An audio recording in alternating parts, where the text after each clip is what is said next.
It's May 20th, and it's supposed to be even colder tomorrow morning without snow. This morning it was 34 degrees Fahrenheit when we woke up. It'll be interesting to see if the flower buds that haven't opened on the cherry tree will make it tomorrow. It'll be interesting. Oops. At least this is more like rain this morning, but so far they look okay. And then I recently planted some more strawberries, covered a few just in case, but everything's covered right now. I'll have to report back a little later today. So here you can see how cold it is. It's about 35 now. And in the greenhouse, these guys are fine. Even the basil, which is amazing. I think it's just because it's just slightly warmer in here, but also I think the ground outside is still nice and warm. So, and the pepper plant that they're both kind of sacrificial, just as an experiment. That's where we stand. Let's see, and over here,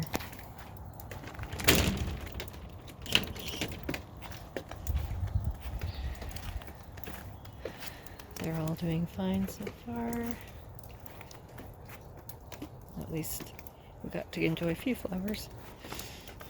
Yeah, so tomorrow could be even worse temperature-wise, so we'll just be checking back, I guess, on that.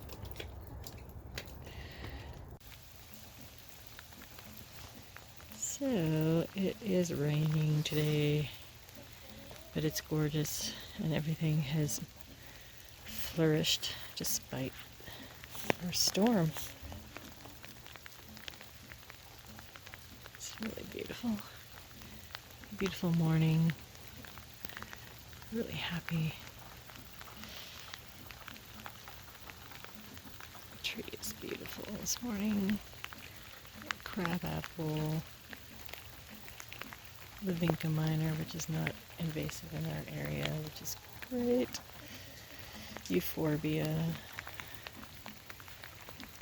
This peony will be a while still before it produces any flowers, but that's fine.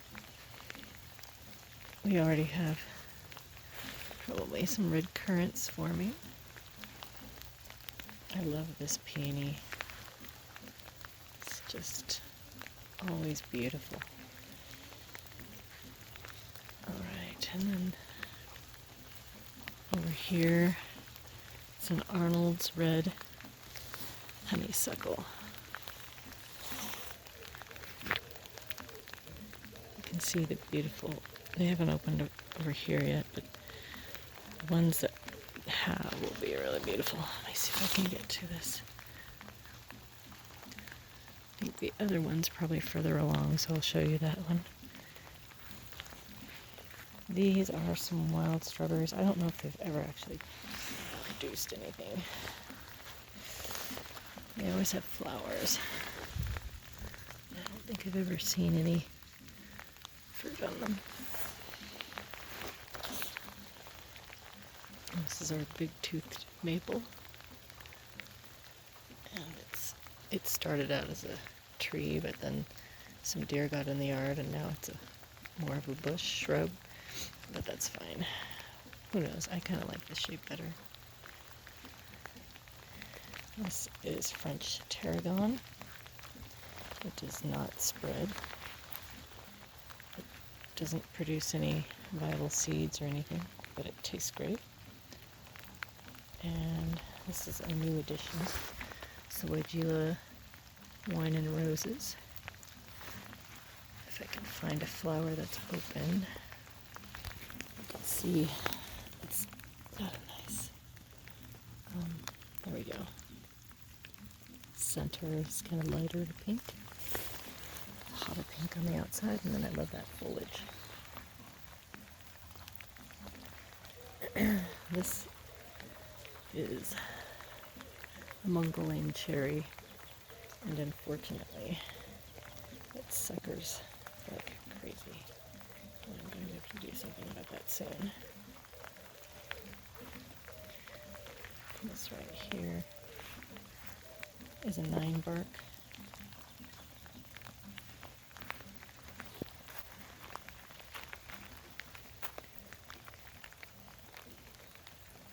So the cherry tree looks great over there.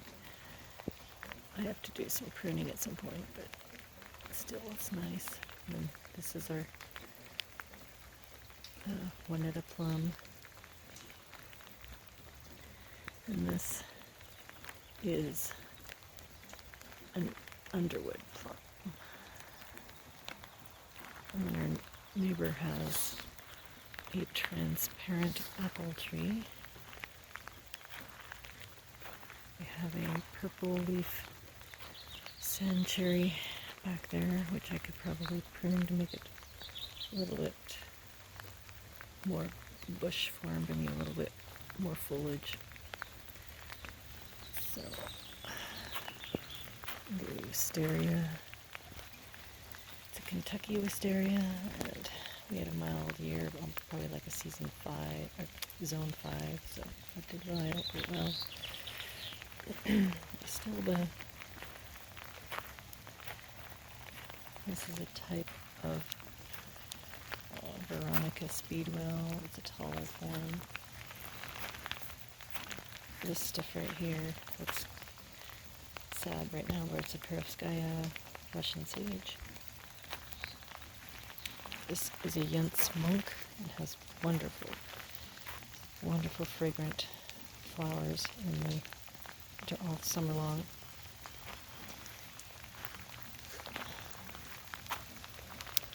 And Sky has not produced a lot of blossoms this year, but that's okay. This is a flowering almond, ornamental almond.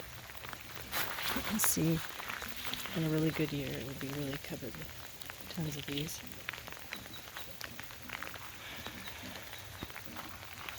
Here we have another Arnold Red Honeysuckle, and you can see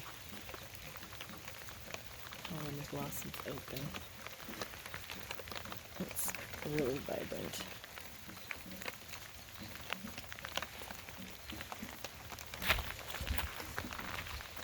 This year I planted a new strawberry called Buried Treasure. The blossoms are really pretty. You can barely see that right now, but they do produce fruit. But I think it's the ornamental work to them is what's so impressive.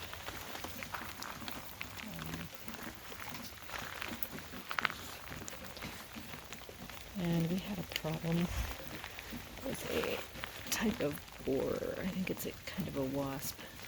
And this is what it does, and it will take out your rows if you don't catch that. So they say put glue on those early on so they can't go any deeper, and I'm going to have to do that this year and cut out all the bad stuff. This tree is called an Amur choke cherry, and it has beautiful copper. I don't know, I may have to cut this limb off. I feel bad, I put this on years ago and then it's got stuck in there. But anyway, it's beautiful copper bark, and these pull off regularly. It's really pretty.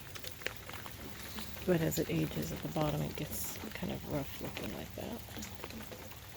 But still, it's a solid tree. So, I think we did fine this year. We're lucky.